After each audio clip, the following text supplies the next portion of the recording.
Welcome to the Get Real with King Arthur show. I hope you're still with us. Anyway, I want to talk more about my condition. I'm legally blind. I see quite a bit. And blindness or partial blindness is only part of me. I did write a book called I Cease as a Blind Man, but I want to talk a little bit about my situation. When I enter a doctor's office or a restaurant or whatever, or the dentist's office, people see my white hair and see that I'm old, and they see a younger person with me. And they assume that I am in my dotage, that they are the caregiver, and that this poor soul doesn't know he's out of it, and so he cannot speak for himself. Now,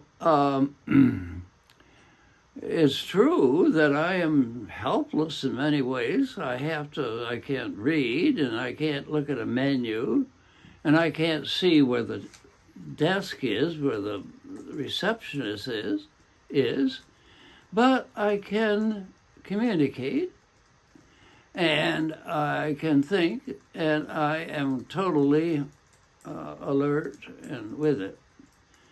And so if you're working with such as one as I, be patient, please.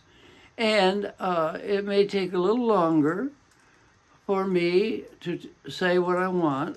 The person has to read the menu, of course, and they'll have to find the cutlery for me, a few things.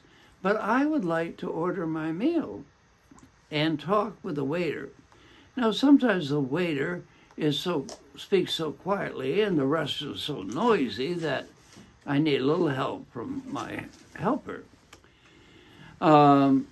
So when I go to the dentist, I do not want the helper to go in and watch the dentist drill my teeth, or the same with the doctor. And so it may be more efficient for my helper to know what I'm wanting to speak for me. But I like to hold on to a little dignity and not be treated like a person who has lost his mind or too old to go out of it. So please be kind and give me a little dignity. Please, please, please, please. I have a friend who says, I just couldn't stand being blind. Well, I'm not totally blind, but my goodness,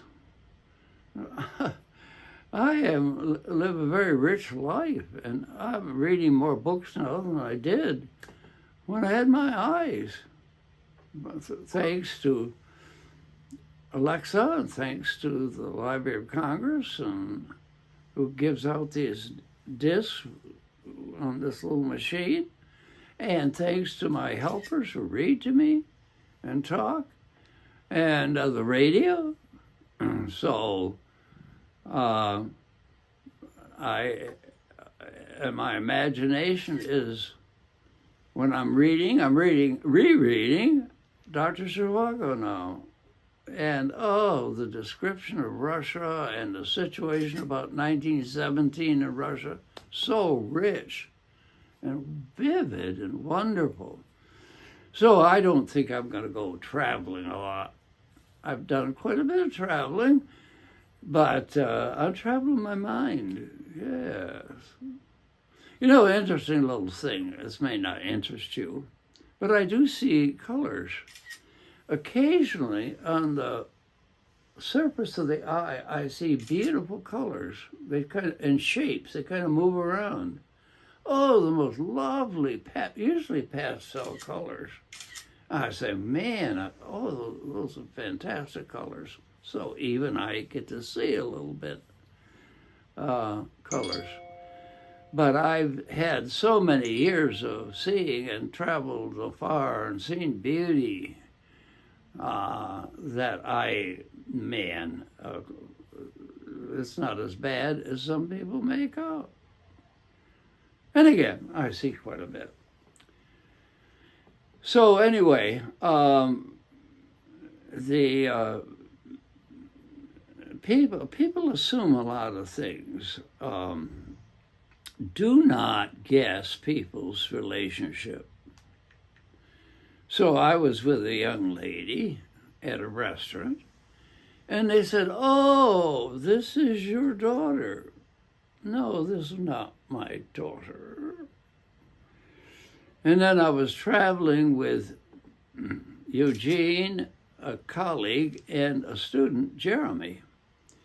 And the owner of the B&B said, "Oh, you," looking at me, "are the grandfather, and you, Eugene, are the father, and Jeremy is the grandson.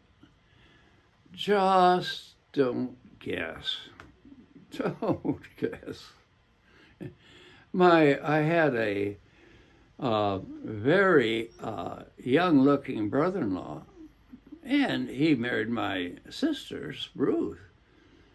And a couple times they said, "Oh, that's your son." Well, no, please, no guessing, please. And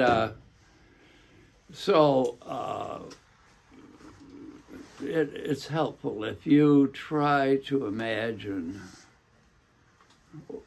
the situation a little bit, and if they will imagine. It's just natural that they want to guess, they were clever, but don't guess, please.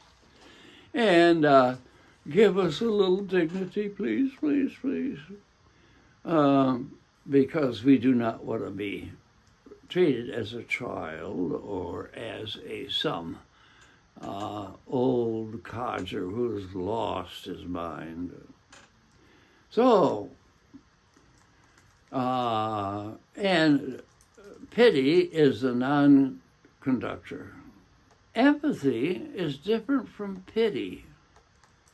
I like some empathy, a little understanding once in a while. Sometimes they'll say, "Where's that library book?" Well, take into account a little bit give me a little slack, please, because of my eyes, will you? So these are little hints for you, and I have hints for how I should act as a blind person. I should not look so serious all the time, and I should laugh and smile. And I should be patient with my helpers because they have to do a lot to assist me. Well, don't get mad at me, you dear friends. And we will talk to you next week.